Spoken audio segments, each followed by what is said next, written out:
on the topic corruption. They say corruption is a taboo, and I will tell you corruption has been a cankerworm eating the fabrics of our development.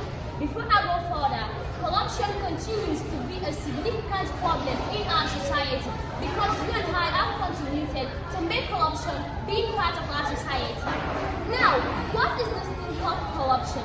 People may like to define corruption in other ways in which people cannot understand, and they still will continue involving in corruption. But today, I'm here with a simple and understandable definition. What is corruption? Corruption is any illegal activity which defines people involving in any guilty, and the people also are part of the crime. So now, we have so many causes that are part of corruption. Some may say it's because of poverty, some may say it's because they are selfish. But there is something confusing here.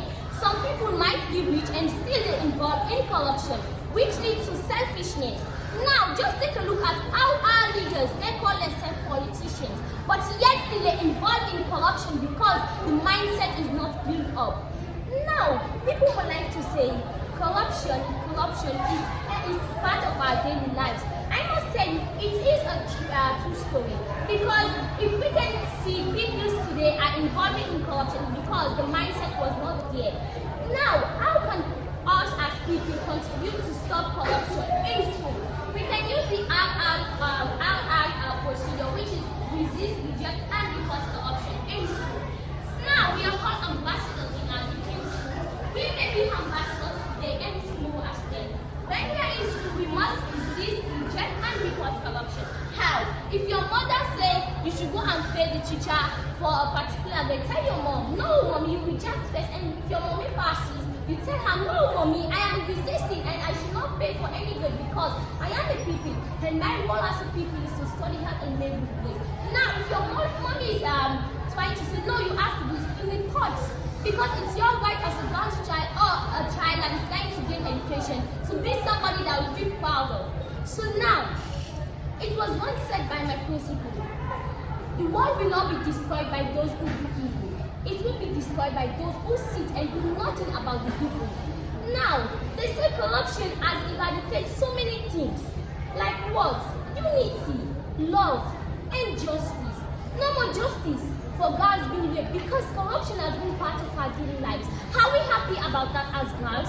No, boys involved in violence in school because the mindset is not here. Corruption has been part of our daily lives because we don't know what we are going to. Now, it was once said, corruption is worse than prostitution. Oh yes, corruption is worse than prostitution. Because even the prostitution may want to say, I will change, but corruption, if we are not here as change makers, then there will be nothing for us to change. Now, I want us to go back home and say no to corruption, especially all the school-going people. Say no to bribery. Don't pay for grades. Girls, say no to sex for grades. Even our parents sensitize to them about corruption because corruption starts at home. Now, I would like to stop here and tell you how corruption has been a cankerworm eating the fabrics of our DNA. And let us remember, it is our responsibility to say corruption is free in Sierra Leone. Remember, the Sierra Leone we all are heading to see is the Sierra Leone we all are going to see if we say no to corruption and other negative things that are happening in our country. Thank you very much.